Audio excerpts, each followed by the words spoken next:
ভাই তোকে একটা কোশ্চেন করবো। কি আর কইবু ক কি কইবু? ভাই তোকে কোশ্চেনটা যদি কইব, যদি কইতে পারো তাহলে আমি তোকে 500 টাকা দেবো। अच्छा তুই না যদি কইতে পারো তুই আমাকে 100 টাকা দেবো। ठीक है। শালা তো প্রতিবারে উল্টা পাল্টা প্রশ্ন কে আমার পাশ তো শালা টাকা ঝেপেলে। ও ঠিক আছে, 100 টাকার তো ব্যাপার। ও শালা যদি কয়া দিতে পারি 500 টাকা কয়া দিই। হ্যাঁ ভাই ক কি কইবু ক। প্রশ্নটা হইল যে যে বাবা বাড়ি আইসা ছেলেকে হদ্দ মাত মারে রে, কারণ ও মদ খাইছে। এখানে প্রশ্নটা হইল যে ভাই কেন মদরা কে খাইছে? আরে ওটা আবার কইতে পারবো নি, আবার ওটা কোনো প্রশ্ন বা ঠিক।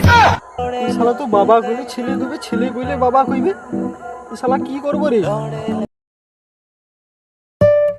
প্রতিবারে আমাকে ঠকি দেয় শালা, প্রতিবারে আমাকে ঠকায়, আমাকে প্রতিবারে ঠকি দেয়।